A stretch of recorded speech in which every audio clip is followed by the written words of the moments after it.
Hello， 大家好。上期講到用康普茶製作 Scoby 菌膜，我將一部分菌膜曬乾咗攞嚟餵蝦，但係佢哋唔係好中意。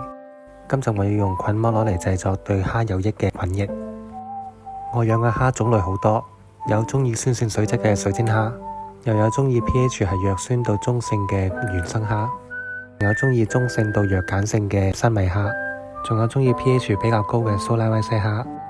所以我製作嘅菌液分為3個體系，分別係弱酸性、中性通用同埋弱鹼性。弱酸性嘅係適合水晶蝦，主導菌群係乳酸菌、酵母同埋 Scoby。中性通用仲會加入光合細菌同埋消化細菌，而弱鹼性嘅菌液就唔加入乳酸菌同埋酵母。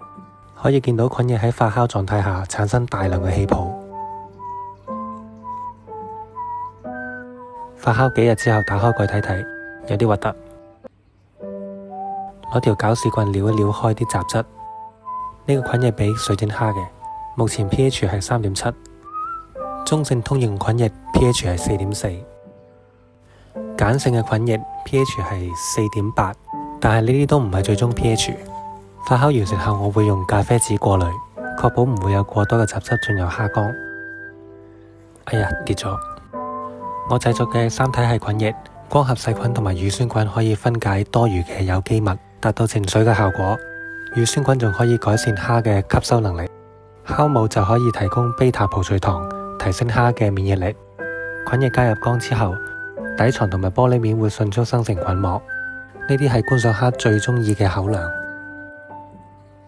我哋嚟睇睇酸性菌液最終嘅 pH 係 3.3， 中性通用菌液嘅 pH 係 5.2， 鹼性菌液嘅 pH 係5。菌液除咗有活性菌群之外，我仲加入咗一啲礦物質落去，可以補充蝦隻嘅礦物質需求。有蝦友可能就會有疑問，咁如果我缸裏邊直接加入光合細菌啊、乳酸菌啊、酵母啊呢啲，可唔可以達到同樣嘅效果呢？我可以肯定咁講，綜合性發酵嘅菌液效果絕對會好過單一嘅菌群。喺發酵嘅過程，微生物分解咗糖原同埋礦物質，喺呢個過程裏邊產生咗好多嘅乳酸、維生素，仲有生物酶同埋酵素。發酵過程中，有機酸同埋礦物質反應，形成有機螯合態嘅礦物質同埋微量元素。比起直接添加礦物質粉或者係單一嘅菌群，有機螯合態嘅礦物質可以比蝦同埋水草更好吸收。一句講晒，菌液可以增加缸裏邊嘅有益菌群，從而縮短開缸時間，平衡同埋穩定生態，可以促進蝦仔嘅繁殖同埋幼蝦嘅成長。呢個缸養嘅係橙網水晶蝦，所以用嘅係酸性菌液。每星期維護一次，每10升水滴入1滴，通常都係換水之後進行。蘇蝦缸用嘅係鹼性菌液，由於菌液 pH 比較低，需要用缸內水1升進行缸外稀釋，稀釋之後再加入缸裏邊，咁樣會比較安全。如果直接將菌液加入缸裏邊，咁樣好可能造成缸內嘅 pH 有差值。如果蝦隻遇到濃縮菌液，會造成 pH 中毒。